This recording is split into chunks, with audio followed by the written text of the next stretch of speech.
is up, everybody? Welcome to Comic Book Club. I'm Alex. I'm Pete. And we're coming to you live from a couple of places on the internet. We're live on Facebook, LinkedIn, of course, for all your job needs, YouTube, Twitch, Instagram. We're not live on Kick today, which is very important. Unfortunate for the spammers who are trying to get us to sign up for stuff. So sorry, spammers. We'll be back with you next week. But Justin is not here because, and this is not a joke, he is understudying at the Metropolitan Opera tonight. JT Sizzle, man. L.A. Justin, you know what I mean? He's a fancy dude. It's not dude. L.A. Justin, it's New York Justin. He's still, he's a big deal. He's a big deal. Yes. Yeah. We don't know if he's going to go on. He hasn't let us know yet, but it is opening night at the Opera, so he is there. Opera. The Opera. But that's okay. We have some awesome guests for you this evening. So why don't we bring in our first set of guests? They are two of the folks behind the hit webtoon and web series Me, the Family Pet. Ladies and gentlemen, Jijo Sleeper and Monica Joy. Hey, welcome. Hi. So excited. Hi. So excited to have you guys here. So excited to talk about this series. So as I mentioned, it has been running on Webtoon for a while with millions of views. You made it into an animated series that is rolling out on YouTube and TikTok. Also, again, million of views, totally crushing it. But to take back to the concept and sort of like the initial fruition of this idea. Both of you, I believe, have like a background in animation, so this feels like a natural fit. But why, what led to this in particular? What led to this idea and this collaboration? Yeah, I mean, I can start. So yeah, I'm Jijo Sleeper. I'm the creator of the series. And actually, it's kind of a funny story as to how this idea came to be. I came up with this idea when I was 9 years old. And it was the product of a really unfair detention assignment. My teacher sent me on an errand to the office, and I'm pretty sure she had it in for me because while I was away, she gave the class an assignment. And when I got back, I asked what the assignment was, and because I didn't know, she gave me detention. Set up. Yeah, so I'm totally set up exactly. I thought about suing when I was 9. I didn't.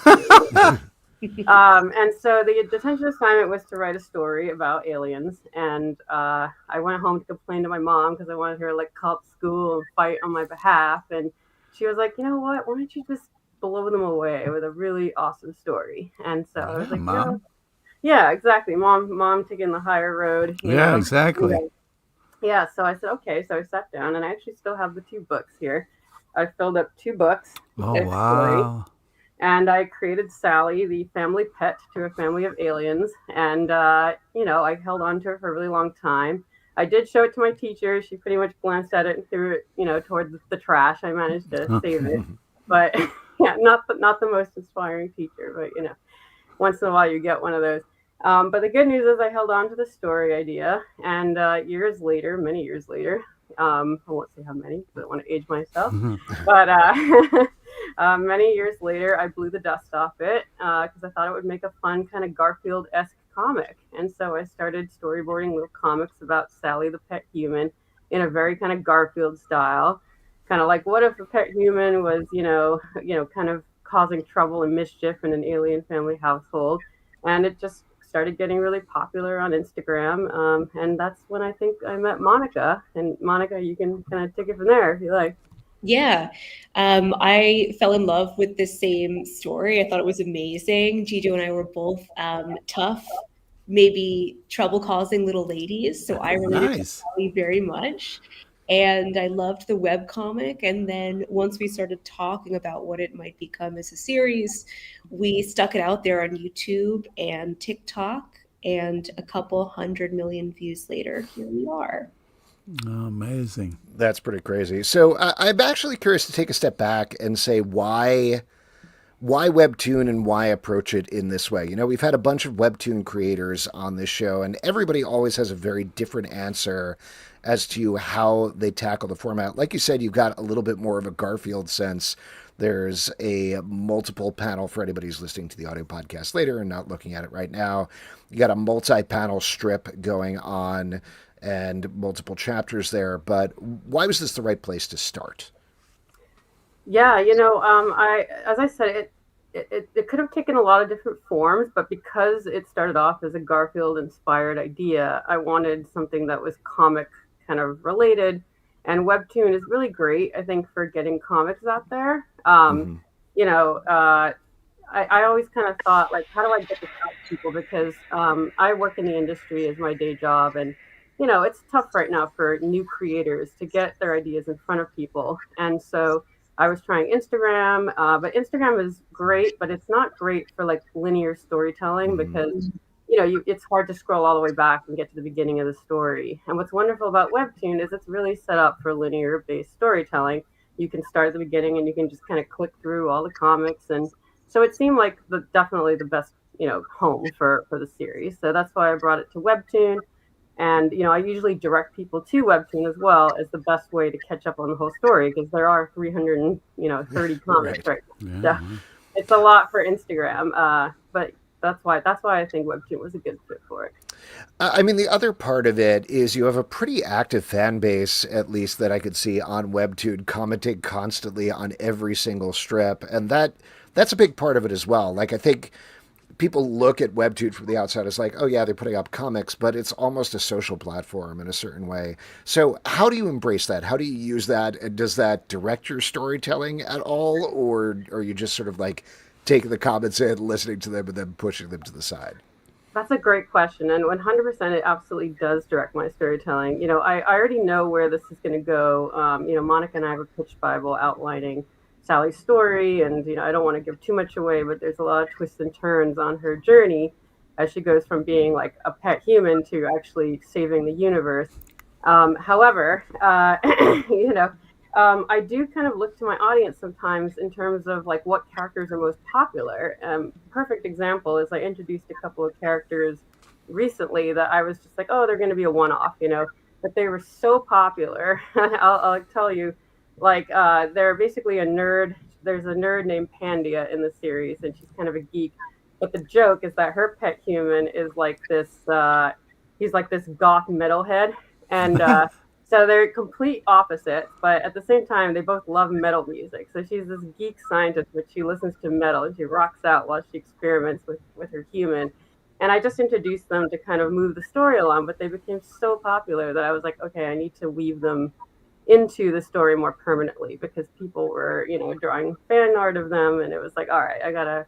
So to answer your question, yes, I absolutely pay attention to what the audience is saying, and if they really like a character, I think, well, how can I kind of weave this character in more to make sure that I'm supporting my audience because it is a community, and I want to make sure that we're building this community together. So I hope that Uh, was. Go ahead, Pete. I just wanted to say, like, first off, congratulations. This is so awesome. I love the vibe of this. Just like reading it, it really kind of brings me back to when I was a kid reading Garfield and like the Sunday comics and all that kind of like magical feeling. I feel like you guys do such a great job of capturing that. It's also awesome to see you on like TikTok. Was it kind of crazy to have something that lived in your head, like the voice of a character kind of lives in your head, and then hear somebody kind of doing the voice? Was that kind of like fun or weird or any of the above to kind of have that happen? It was amazing. I mean, I'm so lucky. Monica was really amazing at hooking me up with the talent, because I didn't really know where to start. I wanted to start self producing.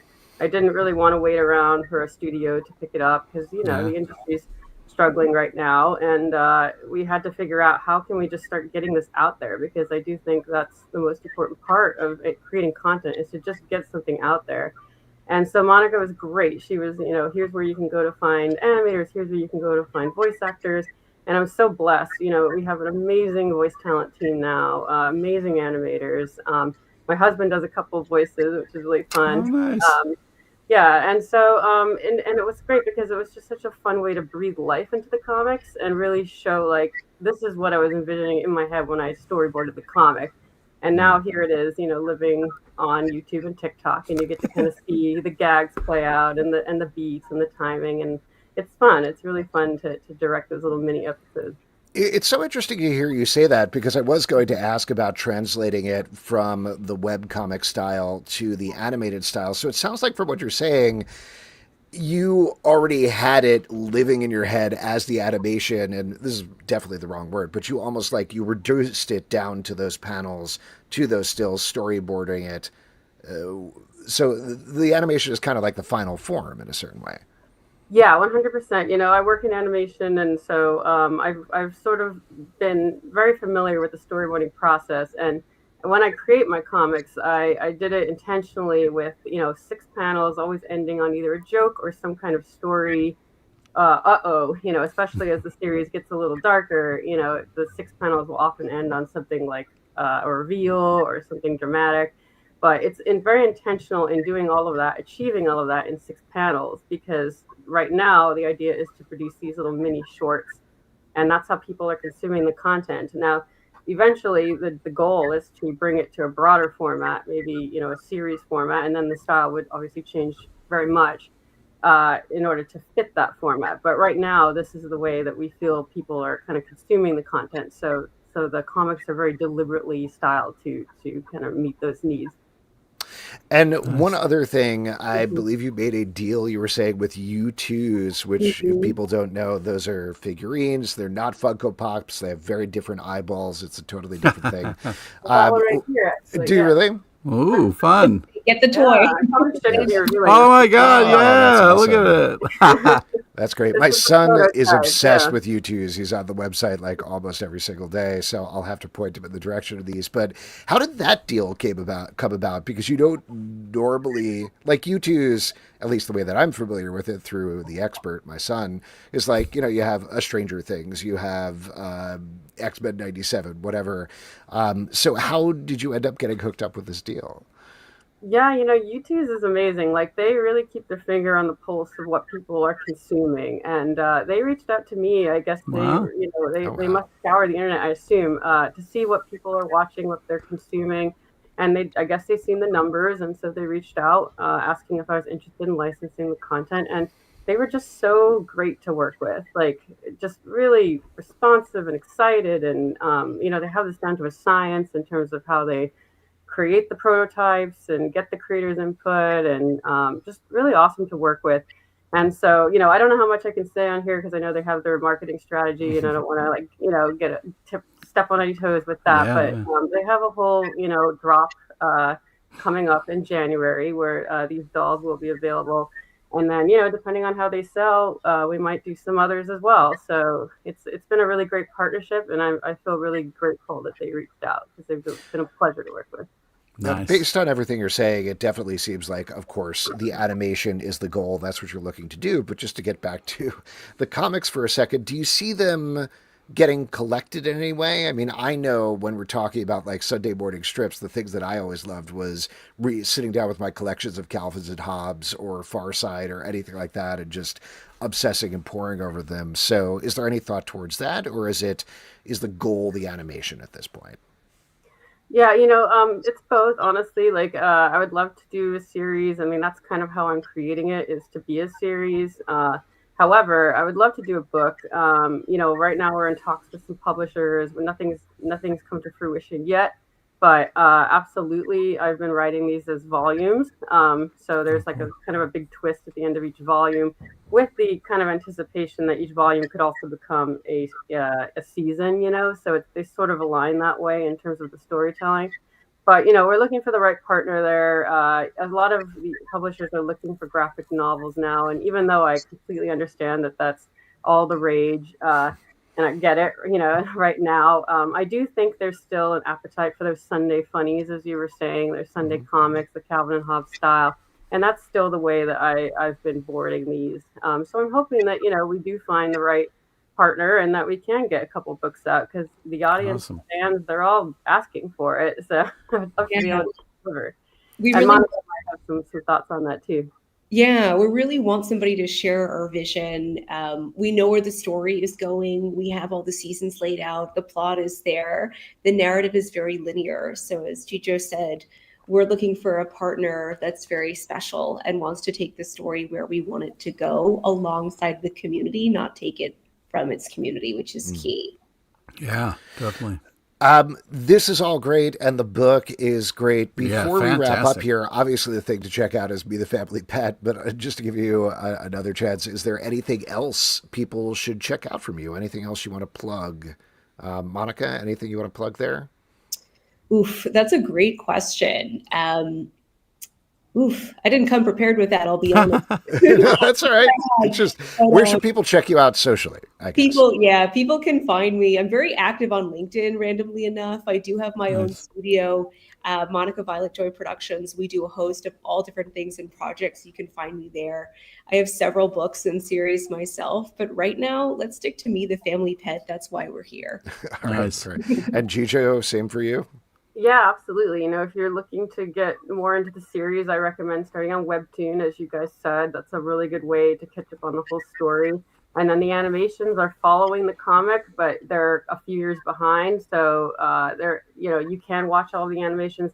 I am planning on eventually streaming some of them together so that they'll be more linear. But I invite you to check out my TikTok, my YouTube, and my Instagram, and of course the Webtoon. So just look for Me, the Family Pet, and everything should come up. Awesome. Thank you both so much for coming out. Congratulations on everything. And congrats. looking It's forward to having my son force me to buy a bunch of U2s. So. Thank you so much for having us, you guys. I really appreciate it. Thank you. All right, there we go. Once again, it's called Me, the Family Pet. As they mentioned, you can check it out on Webtoon, also on YouTube, TikTok, and presumably a couple of other places. That stuffed animal looked like it was like just pulled right from the animation. It looked really awesome. Pretty cool. That's awesome. We should get U2s made of us, Pete. All right. We could probably sell 0 of them. Yeah, I'll buy yours. It'll be fun. Like I have it hanging right here. Totally. We'll get a note from U2s be like, "That's weird. We sold negative units. That's never happened before." Anyway, we have 2 more great guests for you this evening. Very excited to talk to these guys. They are 2 of our favorite writers working right now, and they are 2 writers who work as one, as a hive mind. Ladies and gentlemen, Collin Kelly and Jackson Lanzing. Hey, welcome. Hey, thank you so much. We're really, really pleased to be here. It's a joy. Yes. Very excited to have you guys on. Yeah. For anybody listening, I do want to mention you guys are in the same room from That's 2 hilarious. slightly different angles. Look how adorable. You caught us in the middle of our workday, so it was sort of sit on either side and show you way too much of Colin's house, or take the same background and well, in my mind, this is how you guys write comics, like sitting right next to each other, kind of like poking fun. I'm And the left. I'm one hand. He's the other hand. yeah. This is awesome. It's not far off though. We do actually work in person. We worked in person together since we were like 21 years old. Oh wow! So last year. Yeah, just last year. Yeah. But yeah, nothing better than we normally stare at each other from across a table, which is great because then you can be eyes down. And then It's a good angle for you. Yeah. And it's like, oh, yes, hello, sir, and then we can have that conversation before going back down into our writing holes. Well, there's a lot of stuff I want to talk about, and of course you are here to talk about from IDW, one of my favorite series running right now, Star Trek: The Last Starship. But I want to ask you a question you've probably been asked 1 billion times, but we haven't asked you yet. What works about the partnership? Like, obviously you guys are very joined at the hip. Like you're saying, you met in college. Clearly it worked there, but partnerships usually have a limited shelf life, and you guys have been working together for a really long time now. So what is it about this that works so well? Yeah. How do you not murder each other? We're asking for nobody in particular. Nobody in particular. It's actually, you actually just said something interesting because you're like, well, in college, obviously, it's where the magic started. No contraire, sir. And I do think that this might be one of the reasons that we do function so well is when we first met, I hated him. We were oil and water when we met. Collin wrote me as the villain in one of his student pilots. Oh wow! I'd left to go study abroad, and when I came back, my roommate, who was my best friend, had found a new roommate. So obviously, it was my enemy for life. But then we started reading each other's works and becoming really excited about what the other person wasn't just as a person, but as a creative. right? And there's something about, it's really hard to be mad at someone when their work is so damn good. So we found that kind of mutual connection of work, which also I think in a lot of ways helped us get over the concept of personality. Because we were so similar. And I think it was really important. I think when you're that age, you meet somebody and you're like, especially at like a small, like competitive film school, where you're like, oh, like this guy's stealing my brand. Like this guy's taking my whole, like they're jacking my whole style. Like, what am I going to do? And I think a big part of our relationship was learning that we had unique styles, but they were something that only we understood, and that where other people see us and go, oh, they're so similar, we're like, we're really not, but we are, but we're not. And I think like figuring out that chemistry and learning what that was, it grew it like a friendship. In terms of like why I think it's special, I think it basically comes down to that. I think Collin has a skill set that I don't have. I have a skill set that Collin doesn't have. We teach each other every day. I learn stuff from him. I figure out stuff. I've recognized my own maybe shortcomings as a storyteller, or the places where I don't feel as comfortable, and vice versa.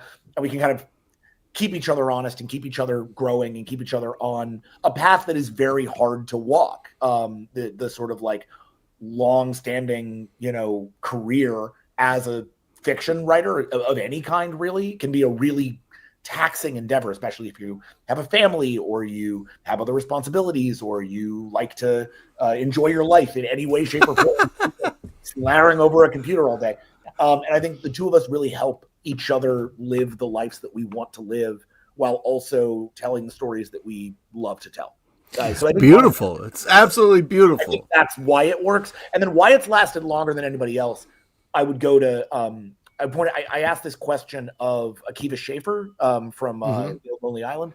Yeah. I asked him once, not because we were like hanging out. I was like at a Q&A, but I asked him. I was like, you knowing worked. you easily. I know. I mean, honestly, it could have. Like, we had friends in common, but like, I've never hung out with Akiva Schaffer.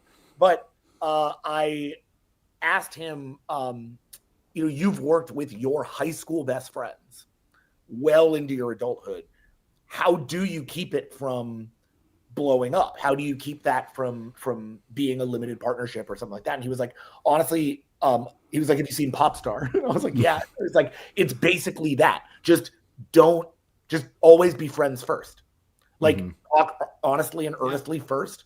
Know that you approach each other with respect at all times. Like, so even when you're digging with when we're in the middle of a story and Collin has an idea I absolutely hate, I'm not demonstrating that by being like, you're a terrible writer. That's not you do that. You approach by being like, he knows he's my favorite writer. So my goal is to be like, here's what I don't get about the story. Can I understand it? Now let's argue because let's argue because the idea isn't right. If you don't get it, then the idea isn't right, or I'm not expressing it correctly. So this isn't a personal thing. He wants to understand what awesome thing is in my head. And then if I am able to articulate it in such my beautiful way, and he's like, oh, I see it. It still sucks. Well, then okay. But so that I think that's the truth of it. Well, and just to follow up on something you said, I don't know how much you could actually encapsulate this, but in terms of your different skill sets, does it break down to like one of you is the dialogue guy, one of you is the action guy, or is it really just more granular than that? I think it used to. I think when we were like 21, 22, I think I could point at broader concepts and be like, and we used to, like in meetings when people would be like, what do? You'd be like, oh, well, Collin's the big explosion set piece guy and I'm the little black box character guy. That is no longer the case. Now it is, I would argue I'm as inventive at action as Collin is. I've had to be. We've been doing this for so long. If I hadn't been, we would have failed out a long time ago. Well, it comes down to, circling it to Last Starship, right? I know that we are released issue 2, but not issue 3. Yeah. When we get to issue 4, fans are going to find something a little bit unexpected. No spoilers, but it is a much quieter, much more dramatic and personal issue. I think it's one of the best issues of anything we've ever written. I'm really proud of it. Yeah. But at the same time, writing my half, I'm like, there's no big sexy explosions. There's no car chases. I love that shit. So, but what I do when I sit down, it's like I have 3 people in a room and they're about to have really intense feelings. I want to write a scene that Jack will be like, oh shit, I couldn't do any better. right? And then like that's the target, right? So it's like I think at this point we kind of Same. I'm always like I always want to do a crazy action thing that Colin goes, what? Yeah, like yeah, that's what we're always going to it's want hard to do. being each other's biggest fans, but also by now it's like we each have a little ghost of the other guy, like always there, being like, I know exactly what he'd be thinking right now. And my little ghost Jack is always like, Colin, you're perfect. Everything you do is great. You've never done anything wrong. What a nice guy. Wow. But yeah, that is really I think a big part of it as well is that we are, by the nature of knowing each other's strengths and weaknesses to a really intense degree now that we really couldn't unpack on this podcast if we tried. It's very instinctual. I think what we are now able to do is step into any scenario and not be like, what would he do? That's not the point. The point is like, what would I do in the space that we created together? And so every book is like an ecosystem that the two of us create together, and we create it pretty intensely. Every scene is laid out, every page is laid out. We know what the thing's going to be, but then how it's actually executed, how the beat to beat of that scene works, that happens in an individual way. And then we get that great experience of getting to sit down and read the other guy's stuff and go, oh man, I love it. I didn't think I would never. I read Star Trek, Last Starship 8 today. We turned in issue 8 today, and there's a bit. It was my first time reading Colin's pages on that, and he did a thing that we hadn't talked about. It was like a formal thing that I didn't expect, and it was really great. I was like, oh shit, this is awesome. I love this. Like, I'm glad this is here. We call it going rogue. 50% win chance.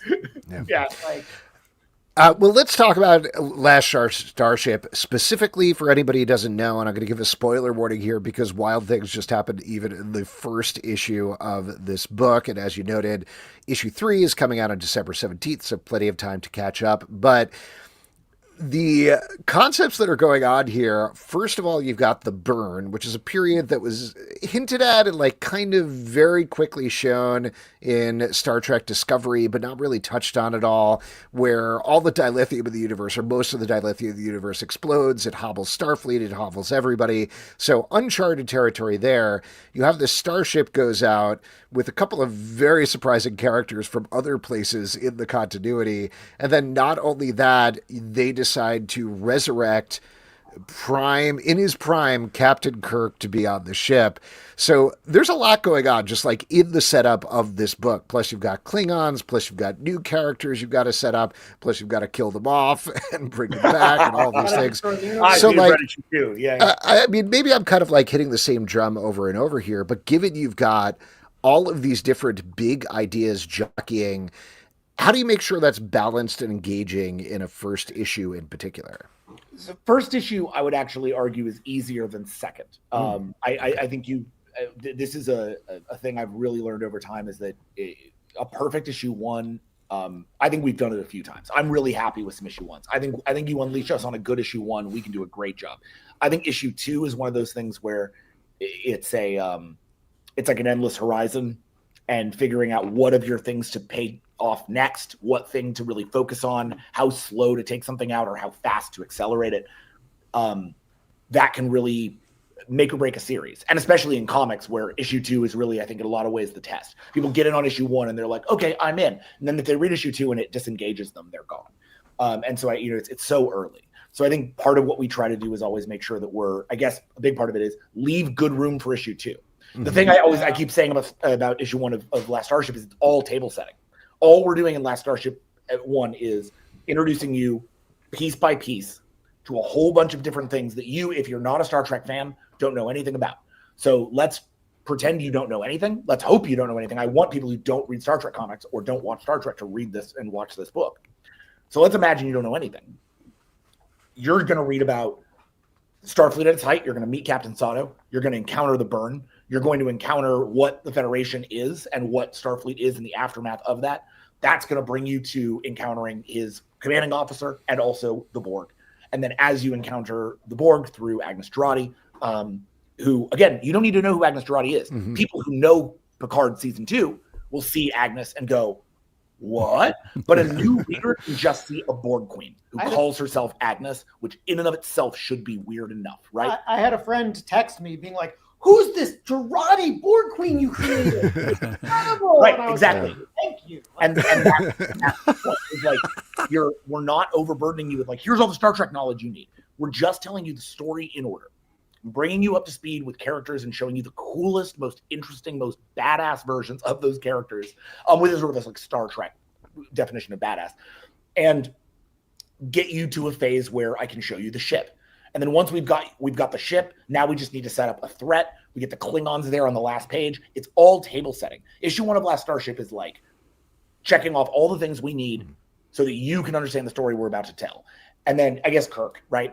And then leaving a billion questions that we can answer over the course of the entire series. Obviously, the biggest of which is, why is Kirk back? Mm-hmm. What is the plan there? And who is this new Kirk, and how does he feel, and what is he? Which is really what we decided to pick up on as our issue 2 plot, right? That's where you're like, that deserves time. That's a thing a reader can read. That's a thing that hopefully hooks them in for the rest of the book. Because if they don't like this, then they certainly won't like the rest of the series. So this will be a great way to like dig them in. But I do think something that we learned with Last Starship, and it really did impacted us. Like, we learned this, and we are going to be utilizing it going forward in a very big way, is while we do hit all the points for you to understand the story, we don't belabor any of them, right? Mm-hmm. Like, at no point do we really sit you down and talk about how da baba da baba da baba.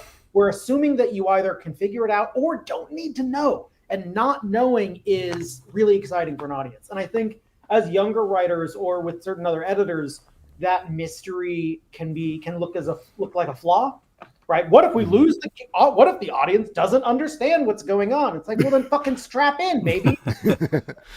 But that's not really an answer that you can give at a lot of publishers. Right. Luckily, IDW and Paramount understands that, like, well, part of Star Trek is mystery, and yeah, we can slow roll this. Yeah. So our first issue, the thing that I am so proud of the first issue of Last Starship is how quiet it is. Mm-hmm. Even though we destroyed the world, we are still able to slow things down to have like almost entire pages of just emotion ravaging a character. And that to me is so much more impactful. I can't believe I'm the one saying this, but is so much more impactful than a giant sexy explosion. Mm-hmm. And I think that's been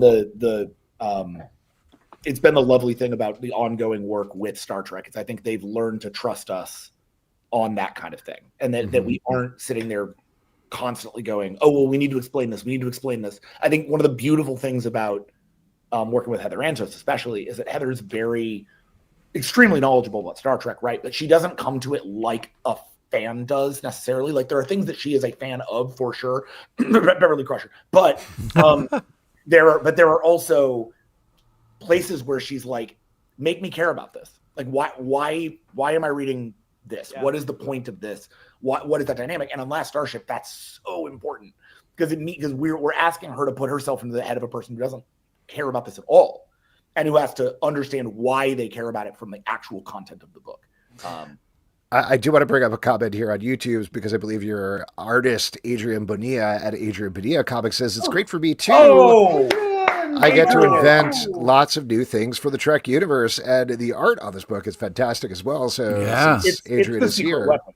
I don't think this book works without the art by a fair margin. Adrian Bonilla is, I've never had to say this in front of him, genuinely, I think a really like a next level artist. He's one of those guys who, when we discovered he was free for the book, we were shocked. Not because he's been like, doing a million books and how could we possibly get him, but just like we were kind of shocked that we weren't already the biggest fans in the world of this guy. Yeah, it's one of those ones we worked really hard to cast the book correctly, to find the kind of noir tone that still loves Star Trek but also could really do likenesses. It's a pretty hard sweet spot to nail. And then we saw Adrian's work, and it's like, it's like Q himself just kind of created a perfect artist to map her energy. And bada boom, we've got Adrian. And yes, his work has been consistently absolutely incredible, how he brings this stuff to life in a way that we have, once again, never really seen for Star Trek comics. One of the things that we love about Adrian, just to keep, I know you didn't even ask about him, but I'm just going to keep praising. Yeah, why not? Please. So one of the things that I think is really valuable about it is on occasion you get to work with artists who are storytellers. I mean, all artists are storytellers in the comic book medium, but like you get to meet ones who want to dig into the beat by beat storytelling They aren't trying to translate your script. They're trying to translate your story, and they're operating your script as a guide. Kevin Walker is like this. Kev Walker is the kind of artist who will give you notes on every page of your book. Like, we get handwritten notes about, here's all the things I changed about your layouts. Here's all the ways I changed this scene to make, I thought this would make more sense. And when he's Kev, you're like, well, you're Kev Walker, so why am I ever going to argue with you? The cool thing about Adrian is it's not about change, but Adrian's interpretation of scenes leads to him oftentimes adding panels to scenes. Yeah, he does. Which we're always really cognizant about not giving too many panels to an artist. That can really overburden them, especially after our time at Marvel, where the rule is like 4 to 5 max. We were like, which is impossible for us. We're not good at that. On Hacktivist Volume 2, we gave a Marcus a 36 panel double page spread. Yeah. So like, look at the problem. Yeah, where it's just we like panels. What can we do? But the cool thing about Adrian is he also likes panels. So you can see there's this great, there's a few beats, especially in 2 and 3, where he adds like 2 or 3 panels into a sequence to give it a different kind of rhythm and have it feel a certain way and have the looks operate in a certain way and to understand what's going on in the character's head that weren't written in the script, and then allows us to actually take dialogue out of the book because visuals are doing the storytelling, which is just such a treat for us as writers who are trying to take words out of this book. It's got Mignola energy. Yeah. Right. We all know on Hellboy, like one of the most beautiful stories is like Pancakes, where it's him looking at pancakes and it's just these little panels of pancakes and butter. It's like, it's a 4-panel comic, but it's a bunch because it lets you feel the tone of the space, or like just a cut in on a flower, like those kind of small moments that you need to let a story breathe. Tweet bird. Tweet bird, man. It's the Mignola special. We put a tweet bird in Giant Size Dark Phoenix Saga. There's a tweet bird. But that's our hat tip to Mike. Anyway, gosh, we could talk about Adrian for a long time, but it's just very cool to kind of be in the same room as him. Yeah. We got another question for the comments here on YouTube. This is actually from our co-host, who is a big fan of your guys and unfortunately couldn't be here because he is, and I believe I said this earlier, but not a joke, understudying at the Met tonight. But he says, so many of your stories are big blockbusters, and I believe he's on stage at the Met right now, so probably shouldn't be doing this. But, so many of your stories are big blockbusters. How do you know when a story is big enough ready? What's the smallest, most contained story you've done together? That's a fun 2-parter. Man, that first question is a doozy. Yeah. Because sometimes we don't. Yeah. It's true. It's true. The stories I would point out that are the ones I'm not as big a fan of are the ones where we don't know when to stop. Sometimes, anime has a problem with power scaling, right? And like what we have a problem with is we love each other's work so much. It is so core to our process to yes and. Sometimes you can yes and yourself into absolutely wild situations. Oh yeah. You do need to get out of. The flip side of that is, so for Power Man Timeless, we looked that directly in the eyes and we were like, fuck it. Yeah. Challenge accepted. It needs to be the biggest possible story, so we're going to make it absurdly large. And it would have been even larger had we had that last issue, right? The last issue kind of got truncated. So as a result, like, we have to do really, really big stuff in really, really small packages. And I think that's generally when you know a story is too big or is big enough, right? How do I know when a story is ready? Has nothing to do with the scale of the story. Yeah. We know that a story is ready because we can describe the entire story without any of the set pieces on a black box theater. That's the test we do. We say, could these characters do this story without any of the props, set pieces, science fiction nonsense? Last Starship, at its heart, is the story of a group of survivors of a traumatic event making their way through the aftermath of that traumatic event, trying to piece the world back together, but learning that they need to piece themselves back together. That's Last Starship. Once I can tell you that story, it's ready to go. And everything else will come out in the wash. In fact, we will get to issue 7 or issue 8 or issue 9 of Last Starship, and we'll look at it and go, this needs to turn up, or this feels too low in stakes, or this feels too high. And like, we'll do those adjustments on the fly.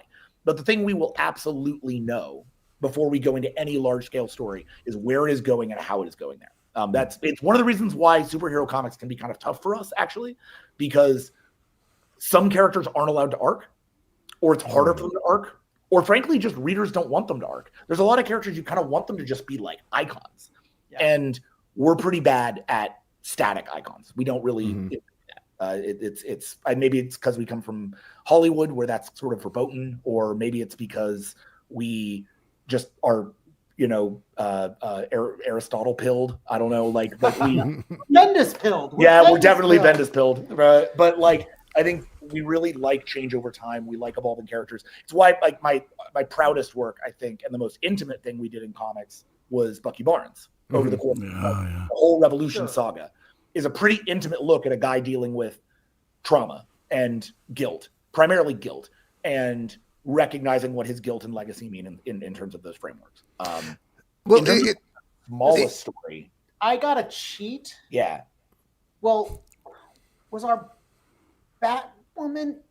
Was that an inventory issue? The Batwoman inventory that never came out? Yeah. We wrote a Batwoman inventory issue that came out. That took place in one room. That was her like trapped in Bruce's holographic training simulator. Technically, that would be a one-room drama. I mean, I guess that was Grayson. We wrote a Grayson issue that eventually it took place entirely with him falling from the sky. Yeah, but so while the sky is contained. very big, it is pretty contained towards the immediate vicinity of his body as he hurtles towards death. I don't know that it's contained in the way that we're talking about physically, but the most emotionally and like storytelling contained story I think we've ever done in comics is One Bad Day Clayface. Yeah. One Bad Day Clayface is concerned with one thing and one thing only, which is Clayface's state of mind, which is, how Basil's going to get through this day and how it's going to destroy him and all the people around him. It doesn't get much bigger than that. Batman doesn't show up until page like 38 or something, right? Like that is and I think that's why it's one of our proudest works. Like, we really love containing, and that's something we're doing in Last Starship too. Last Starship is not contained, but I think emotionally it's contained.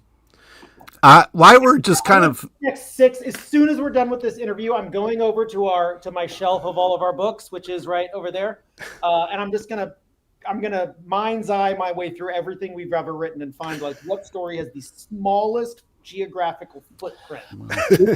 Physically, I almost guarantee it's the thing we just wrote that isn't in comics. We just wrote a new pilot that is actually fully contained. But it's not a comic, so it doesn't count. While we're talking about all your works, I just wanted to take a moment and just say from the fans, thank you. Because when you see your guys' name on a comic, there's this kind of nerdy excitement that you get as a reader. And I just wanted to kind of take a moment and just say, like, I don't know how hard it's been for you guys from the beginning, but to where you are now. But just as a reader, it's exciting to see your name on a comic and to open up a book and not know what we're going to get, but know you're going to love the shit out of it. So thank you so much. Wow, Pete. Thank you. That means a lot to us, honestly. Well, it means a lot to us too. So just thanks so much, man. It's a joy. I mean, we met because we had to get into our friend's car and go to the local comic shop together. Colin and I didn't have cars. Our buddy David, the one from the story earlier, the roommate, whose house I was literally at playing video games last night. He Marvel Cosmic Invasion, buddy. Dave had the car, so he would drive us to the local comic shop, and that way we became friends and not just like guys who liked each other's work, was by reading comics together and eating pizza and talking about exactly that feeling of like, oh, what are the books that like I show up at this store and I know I want to read these ones first, right? Yeah. I have those writers. Bendis is, I think, the one that we like. Bendis and Morrison were the ones that I think we could all agree on. Maybe Dave a little bit less on Morrison. But like, I think that we've generally been able to agree on who the people are who are like that. So for us, I think that's always been people like Matt Fraction and Brad Bendis, and I think the minute that we got to work with any of like the big two, our goal was always like, pay tribute to this the way that they did. Make it feel like something that felt like it came from us, that came from a true knowledge of these characters and a love of these characters and a lifelong kind of like dedication to it, while at the same time really trying to push the character, really trying to make sure that it felt new and fresh and modern and anchored on the character itself. So if we've been able to give that feeling to other people, awesome. That makes me very, very happy. Good. I did want to return to something you said earlier about the trouble you have writing superheroes because their arcs are mostly static. So what about Star Trek, which has generally, we had Heather on the show a couple of months back, and she was talking about how one of the nice things about Last Starship is it is this uncharted period. So certainly you could kind of like go out there and go off the rails if you want to, but you wrote a fantastic run on the main Star Trek book, and that was very much between the rails. You had the start point right before it, you had the end point right after it. So what works about that for you that doesn't necessarily work about superhero comics So most of the time? We are blessed to have been writing our stories between raindrops, and not between raindrops of the shows, but raindrops between milestones, right? Like last Star Trek Year 5 is between the animated series and the motion picture, right? And there is a massive sea change for Kirk between the end of the show and coming home to be an admiral and facing the burden of the chair. So that has an arc inherent to it. So we were able to actually tell that story, which otherwise hadn't been essayed, right? We knew that Benjamin Sisko was going to come back, and we knew he was going to have to be gone again. But what he got to go through in that process was completely up to us to execute. And similar with like Beverly Crusher or a lot of the next gen folks, we saw where they ended up, or we saw where they were, and then we know what they were going to end up in Nemesis, right? And then for Beverly, especially, then we know that she was going to leave for 20 years, right? Yeah, she's gonna torch all of her friendships and disappear. Fascinating place to take a character. So while the shows did have the characters in relatively static positions, the movies actually did let them grow. And because we kind of got to fit in that box, we had the privilege to be able to have it. We knew what the arc needed to be, but it's rarely about the journey with these characters. It's about, or rather, not the destination, but the journey that you get to go on. And the journey with superhero characters can't be emotional, right? They can go on that emotional journey, but it is much harder because you need to put them back exactly where you found them. So it'd be much more like writing between episodes of television rather than a kind of sea change from TV to film. That's a really good point. I think it's occasionally you can do sea changes, right? I like to think that we did one with Bucky, but I think inevitably that character. We got 25 issues, 40 almost 40 a lot of issues to take Bucky from I'm not sure about myself to I'm pretty sure about myself. Like we were able to take him along a journey. I feel like that journey had a nice chunk of change in it. We were able to get him there, but at the end of the day, that character goes back in the box. It goes next to Sam Humphries, who's going to write that character in a way that's informed by all the things Sam loves about the character, not what we love about the character. And that's okay. That's right. Like that's the right. Sam's also a close friend, so it was very nice to be able to hand it to him at the end. It felt very safe for us. But that's cool. I think a lot of what we're trying to do whenever we get on a superhero is find a slight change that feels like a sea change. Or in the case of Guardians was kind of the flip of that, right? Our Guardians run starts by us saying, okay, what if we start the characters at a place that is fully removed from what people understand about these characters? What if at the beginning of this book, these characters have lost hope, they have lost themselves, Gamora is drinking, Nebula is acting like a robot, like Peter is putting on a like cowboy affectation so that he doesn't have to deal with the heartlessness of like how he has to act. Like everybody, the Rocket is just gone. Yeah. Has a robot eye now and a robot leg. Like that, we're going to break these characters fundamentally, and then that gives us an arc. Yeah.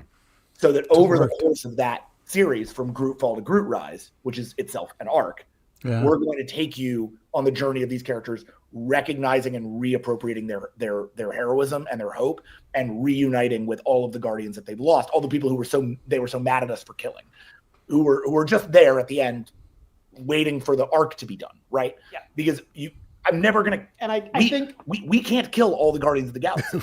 And I- Never, no matter what we do, we could kill all of them 100 times. They would never die. And I think this, That's not the point. this lens is actually, and maybe a bit more specific in how we should be phrasing this, because to their immense credit, Marvel was like, "Fuck yeah, Yeah. This is ruin the Guardians' lives, make them miserable." we and are then never slowly- criticizing Marvel on this stuff. That is not what this is. It's a Mhm. difference of form and like what's expected of it. I think. Yeah. Yes. we love all of our parents equally. They're all great.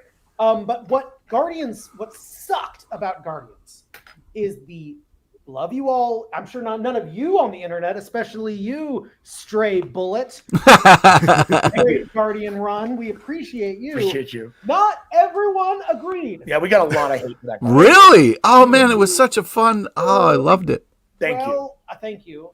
A lot of folks want the thing that they want, and when you give them something else, they don't like that. Yeah, Sure. But especially when you say, obviously, and we couldn't say this, but were we to be able to say, hey guys, just wait 10 issues, and then we're going to get your toys back in the box, just like you like them.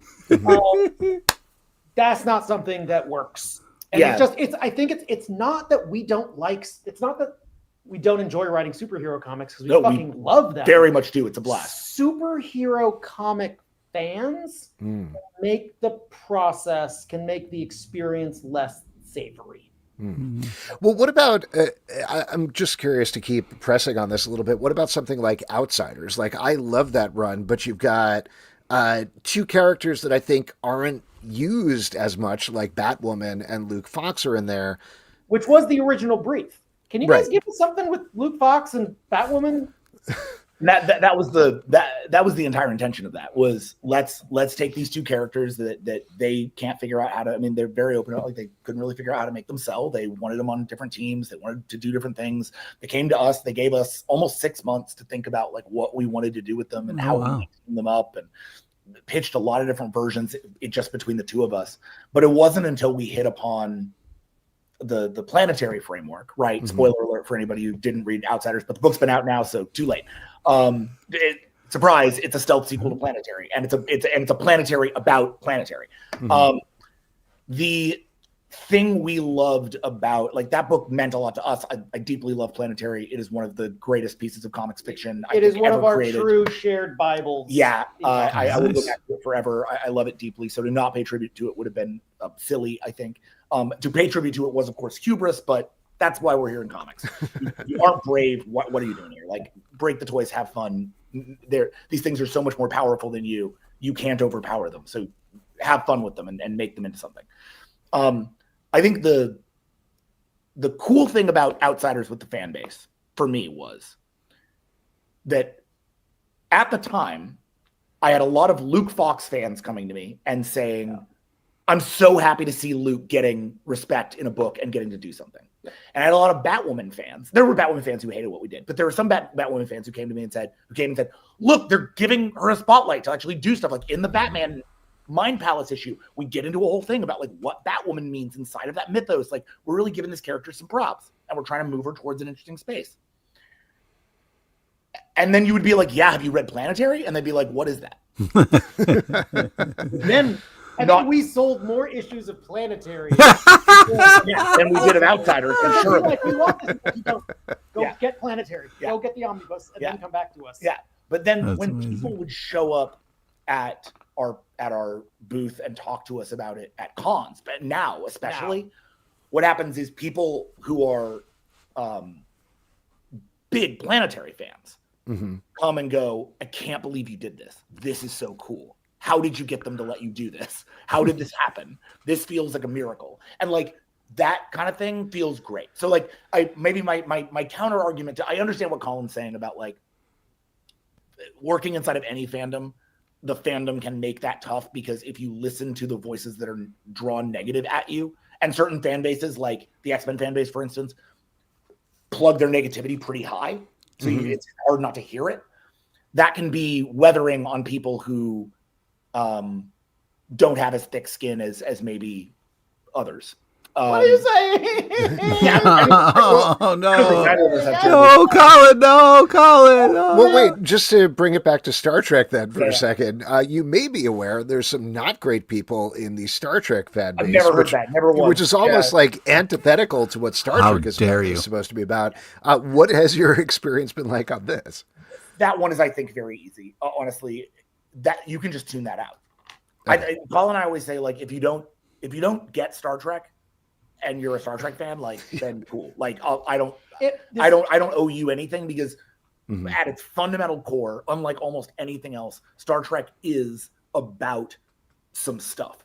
Like, Star Trek is not like just a character drama. It's not a fun escapist thing. It is a social fiction about how we live together, how human society works, how we evolve, what we become. How mandatory empathy is, and like there's stuff that we just cannot sacrifice. We're not making Star Trek political. Star Trek is inherently political. And so one of the things that we do is, rather than trying to come in and go, we're going to make Star Trek political, we just write Star Trek. And if a fan comes at us and goes, how did you write that, make that political? I can point to 50, 60 now years of Star Trek and be like, enjoy. One of them. Yeah, and I don't feel like I need to get into those arguments. On Guardians, I think we felt a kind of, there's a 1, 2, 3 here that I think is really interesting, because the thing about like a Guardians fan or an X-Men fan is they're going to have a radically different vision of what the story should be than you do, which is totally fine.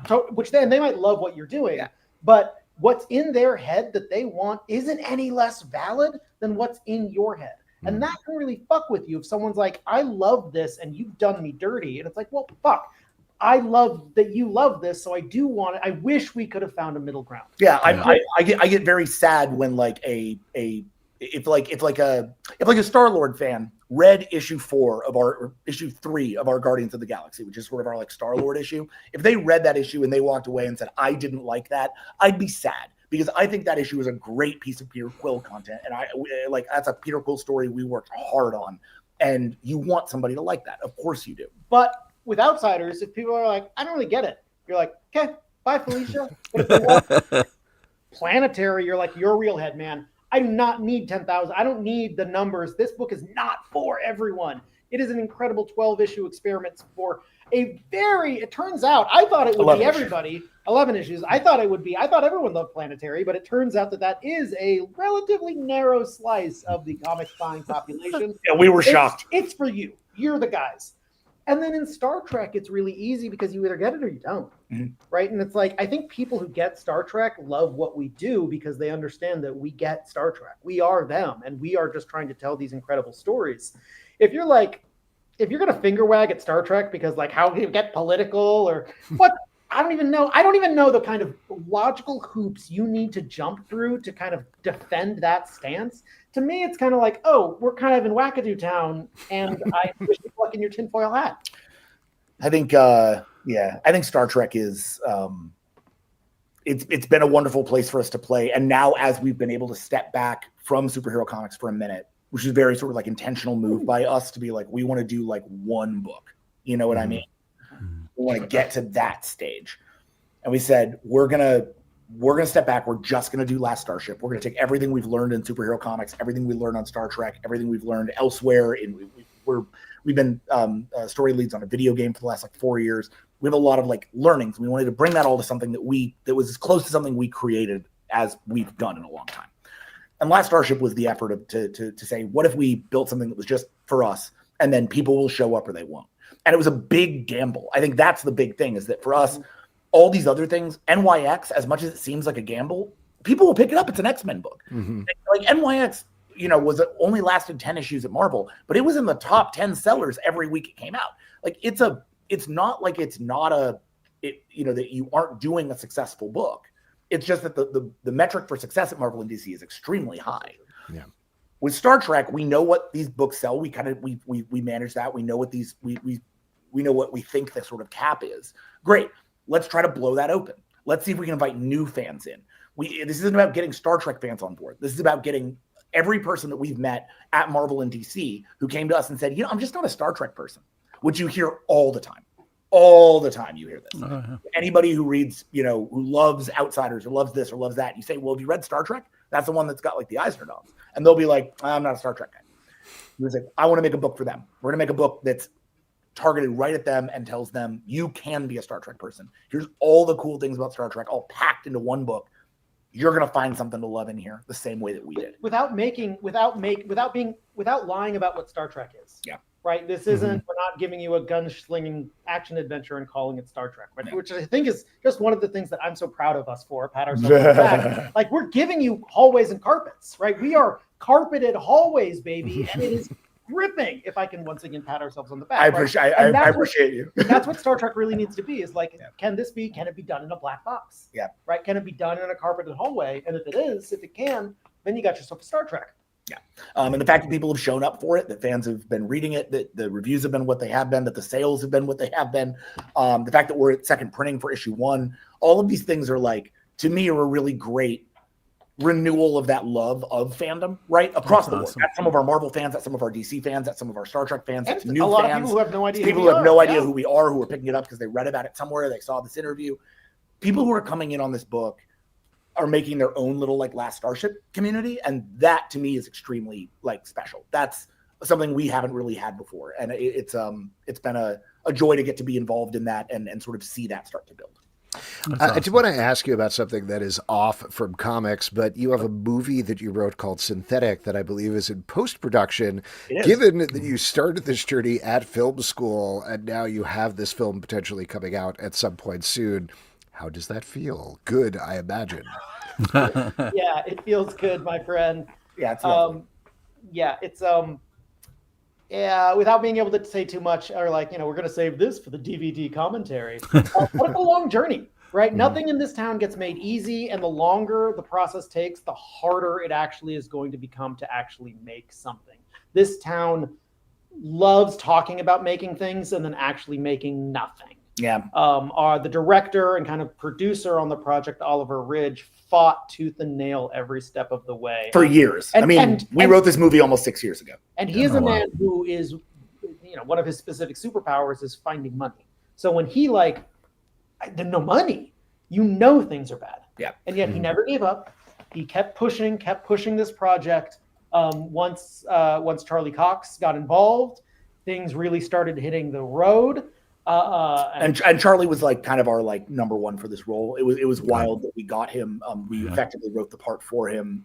We got very lucky. He told me a whole story about like why he did the thing when we first met, and I'm very thankful for him for being so gung ho about jumping into a project that was a little movie, but that he really believed in and he loved the script. Colin and I have had a lot of experience on like big studio films that have never been made. We've been like working writers for a long time, but it's a real slog. We've written on a couple of shows that then got canceled before they got made. Like we're really in that stage. Like the hardest working writers in Hollywood you've never heard of. Yeah, not that you haven't heard of, they haven't had anything made. Like it's been really tough. And so Synthetic kind of coming out of the blue like that was and is a real blessing. We're very thankful for Ollie for bringing us in on it. I can't wait to see how the movie turned out. I was on set; it looked incredible. But yeah, they're editing it right now, so I can't wait to see. I was just texting Ollie yesterday. I'm sure we'll see a cut soon. Are you guys going to do the comic book adaptation of the movie as well? No, it's a movie. This one's that's one of the things that we don't turn your movies into comics. Don't turn your comics into movies. Maybe just have them be great comics and have them be great movies. Are you going to have cameos at least or something? One of our books has a cameo. Oh, really? Nice. Yeah, that's awesome. We have a book that we have the license for. That book made it into the movie. So that's awesome. Along with a few other people, I think a couple of Frank Barbieri's books are in there. Like I think there are a few of Ollie has a lot of. He's a comic book nerd. Ollie, he loves comics. He collects original. He's a very art. sexy, very tall, very blonde posh British gentleman who is also a big comics book nerd. How dare he? You can't be both. You're not allowed. Garbage. But he has some great stuff. Yeah. Well, that's awesome. Again. Yes, Adrian. And you'll draw it. We'll do it all together. Honestly, if Adrian and us don't do a Daredevil run together someday, I will be mad. He's so good for it. Yeah, Adrian would be so good for it. Like, we're either going to do Batman or Daredevil, one of the two. What do you want to do, Adrian? Let's work it out. Yeah. Yeah, you can do both. They're doing crossovers again now. So I guess. Yeah. Like we were talking about, Last Starship is absolutely amazing. I'm loving it. There are 2 moments in issue 3 that made me gasp out loud. They're just great. I can't wait for people to read it.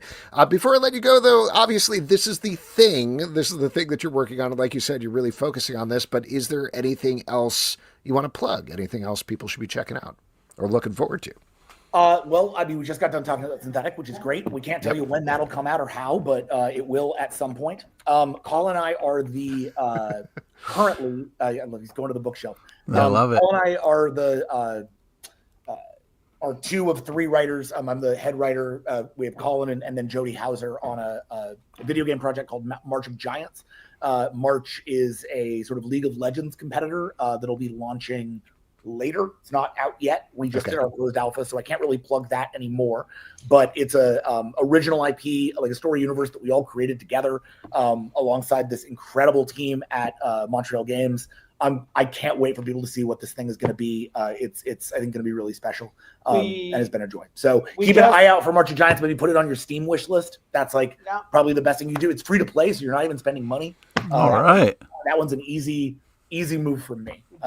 We just signed a contract for another incredible project that could not be more different than Star Trek that we're insanely excited about. Yeah. We have a creator-owned that's currently in the oven, but is not yet. No one can even smell its baking yet. Nope. And in the meanwhile, if people think when you're out at the shop picking up Last Starship #1, because you're like, oh my God, this sounds so cool, you should also take the time to pick up Power Man Timeless. The trade is out now. It has the original Timeless issue plus the 4 issues of Power Man Timeless. Bernard Chang draws the shit out of it. Just killer. Talk about power scaling. Like we destroy Mercury itself. We put the entire threat to Earth. Like this book does not get bigger. We raise Araco. Yeah, it's a crazy book. We kill Apocalypse. We do a lot of things. We do a lot of things in 4 issues in Power Man Timeless that most books would take 20 years we have to no do. time. We had no time. We did it. It's timeless. It's timeless. All of Dragon Ball Z in like 90 pages. While also deeply essaying trauma and what it means to give into your darkest impulses, even though you're supposed to be the best version of yourself. Yeah, so check out Timeless. There's a lot going on in that book. That one really flew under the radar pretty hard for like a lot of reasons.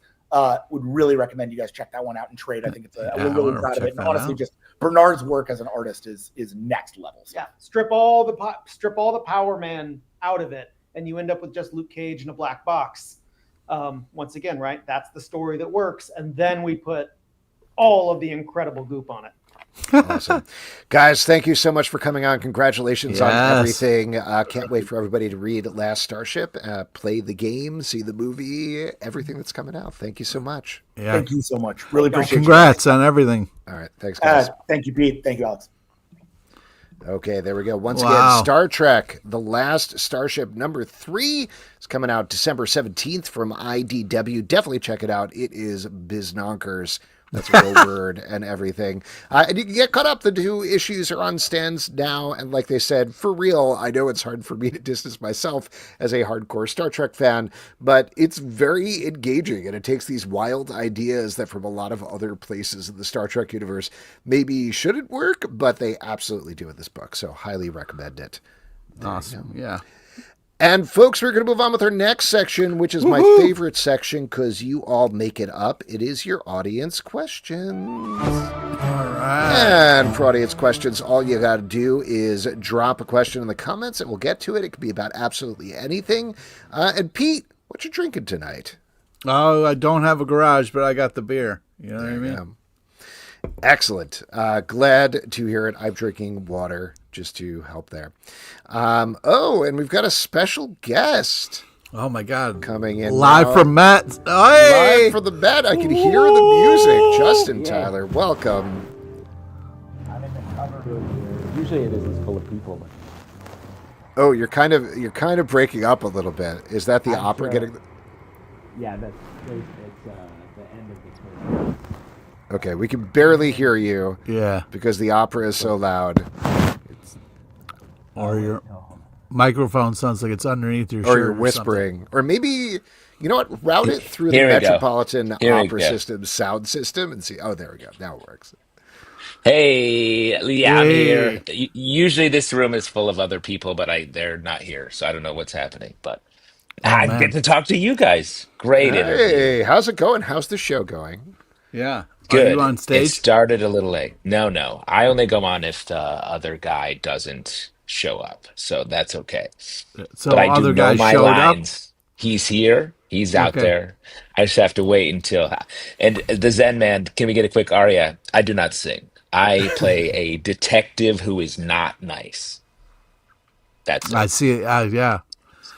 I mean, I And the wouldn't opera cast closing. you as that, but that's the thing about acting. You know what I mean? Well, That's we got a okay. couple of questions here if you got time before you got to go on and sing your aria, I believe is what we Yep, just that's what it's established. called. Derek Maynard says, Kelly and Lansing talked about realizing when they clicked as a creative duo. Was there a similar moment for CBC?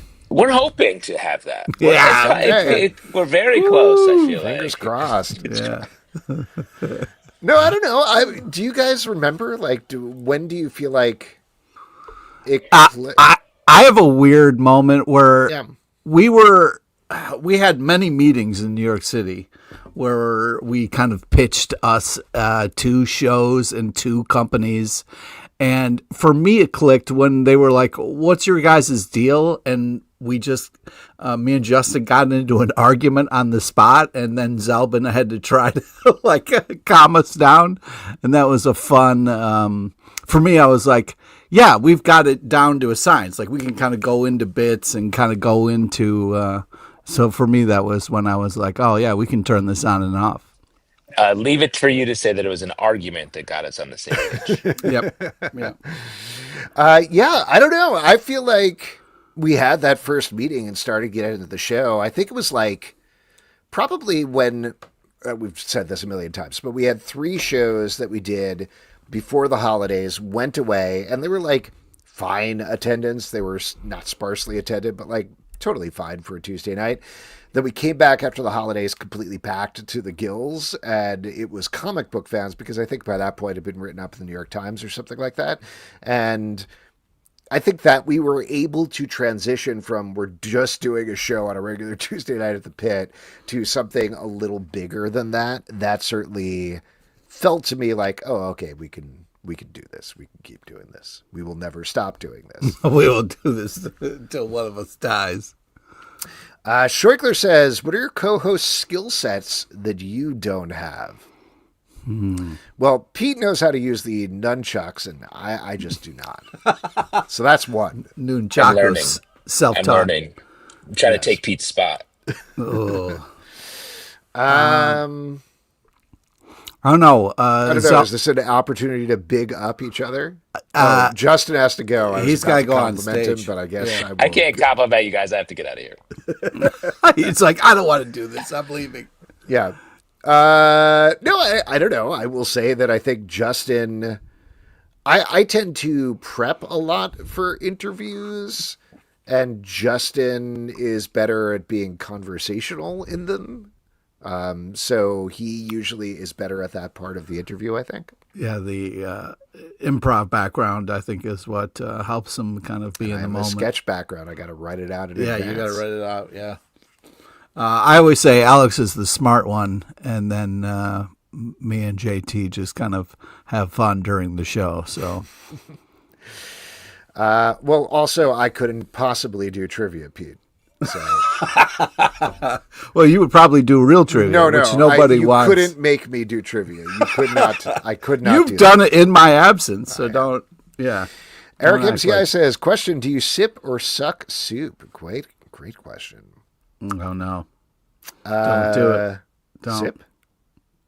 No, I'm not going to do anything. I sip it. What do you do, Pete? Well, that's that whole. We were doing a bit before about sucking soup. I think that's what they're. Eric is. It's a callback. It is a callback. What specifically? We say a lot of things. You can't remember the bit? No. You don't remember Justin talking about go suck some soup? I don't. Oh, wow. All right. Well, Eric, thanks for trying. Kids the radio says, what are you most thankful for? I guess I'm thankful I don't remember the soup sucking bit. No, man, that's too bad. It was during the stack. It was a lot of fun. Yeah, I don't know. I'm thankful that we can still do the show and we still have fun doing the show. And, yeah, you know, that's a good one. Stray Bullet says, if you could steal one thing from your co-host Nerdwall, what would you take? I know. I would definitely take the Punisher slippers so I could wash them because they have not been washed since they came from the pit. I am How sure. dare you? How dare you? They have been professionally washed numerous times since then. You've got some fun stuff in your background that I wouldn't mind stealing. I definitely wouldn't touch those lost VHS tapes you got back there, but they're DVDs. Maybe some Legos. Oh, they look pretty wide. They look pretty wide. They look like VHS tapes. Yeah. Great question here. This is from Derek Mainhard. Ask, what's better? You remember this bit? Soup or cheese? Sucking on a cheesesteak.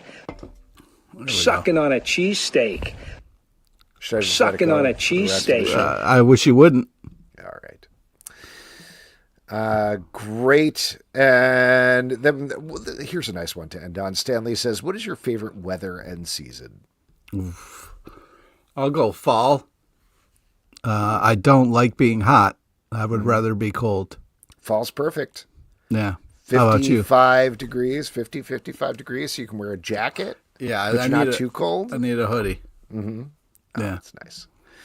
There we go. Great way of wrapping up audience questions. Why don't we move to our next section, which is trivia? And for that, we're going to turn it to Pete LePay. All right. This is the part we give back to you, the lovely audience. It's an opportunity to win $25 free to Midtown Comics online, because if you had $25, you'd probably want some comics. All we need is a volunteer, a brave volunteer, to win $25 free to Midtown Comics online. $25, totally free, no strings attached. Come That's on. Right. Come on. Come on. Come on. Tell you what, if nobody does it, I will do it for a charity. There you go. We got David's in. David Quinley.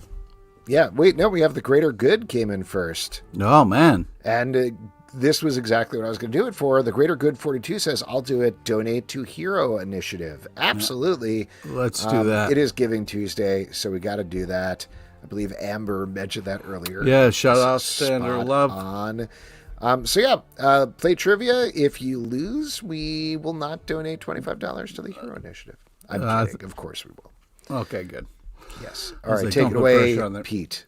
All right, today's trivia is about the comic The Terminator Santa Claus is Coming to Town, and a small nod to the legend Michael Delano, R.I.P. Please listen to all three options before making your selection. Here we go. Question number one. Who draws this amazing comic, The Terminator Santa Claus is Coming to Town? Is it A, Kendall Good, B, can I get you a soft drink? Sorry, look who I'm talking to, C, Ron Soda? Do you think he feels weird about that? Ron Soda? Like when he orders a soda? I think it's got to be a point of pride. You know what I mean? Unless he was picked on as a kid and like kids used to beat him with soda cans. That would have sucked. You know what I mean? Beat him? Well, depends on what... they're choosing D. I feel like that's wrong. Yeah, unfortunately, this, even though we only do fun D options when Alex isn't here, but guys, he's still here. I know Justin is gone, but come on. I mean, we got an A plus D fun fact. Go on. Fun fact callbacks. Oh man, we did fun facts. I missed it.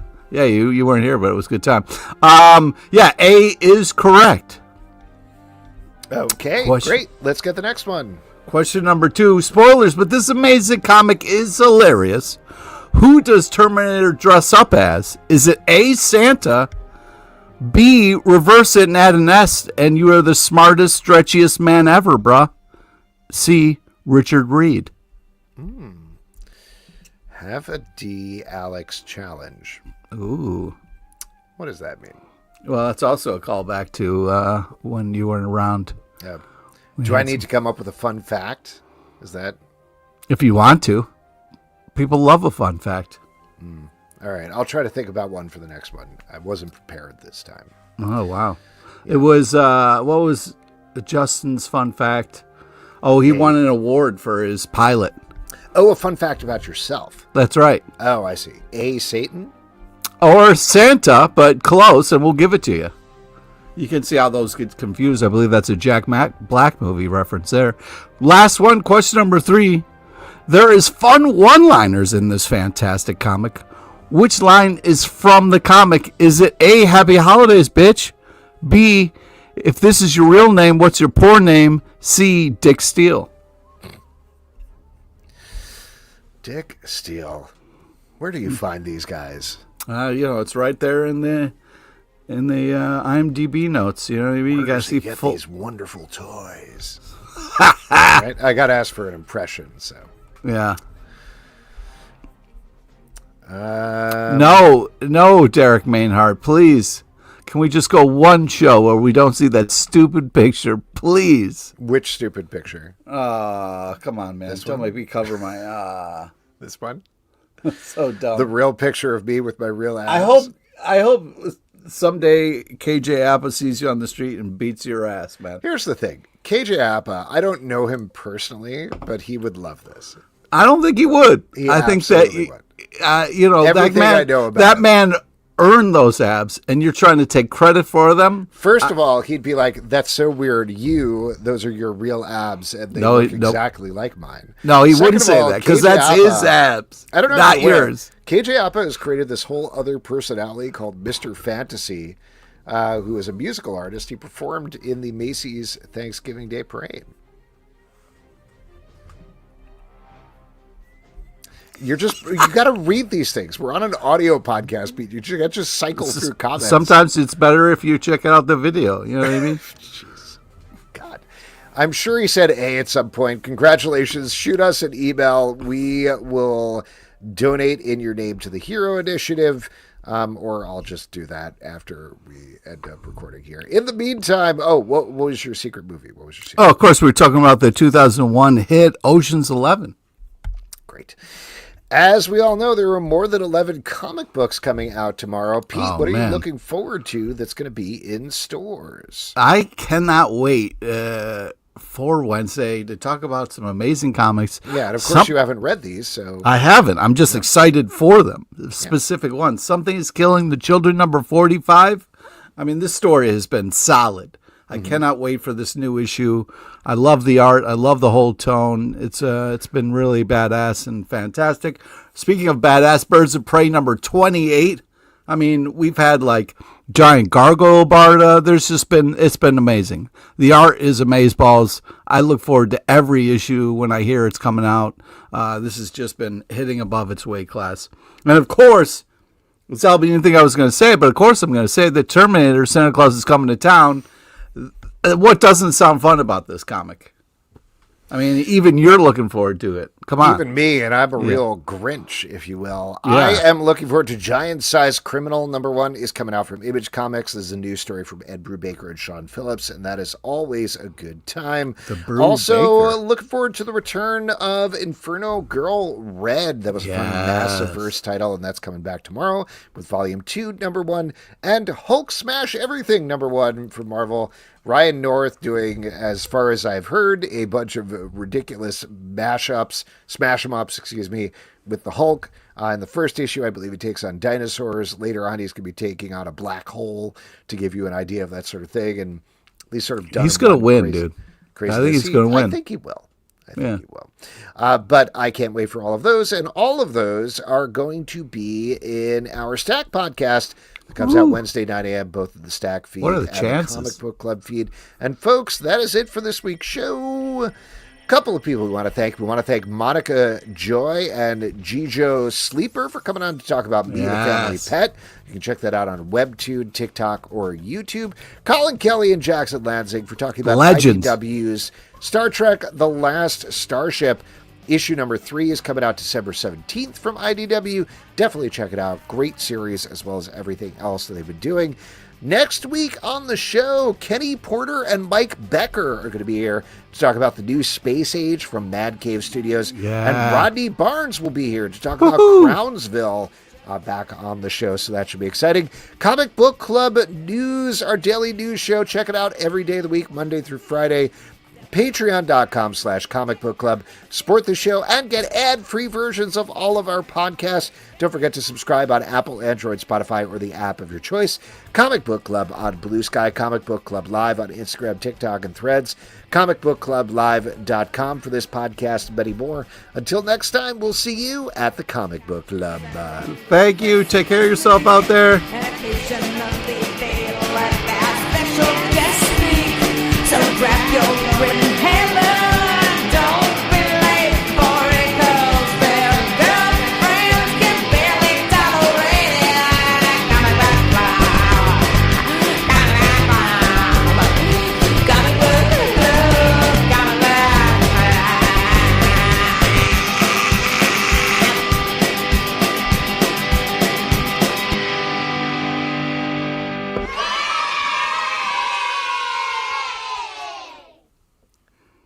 Thanks, everybody. Have a great night. Thanks, everyone. Substrate.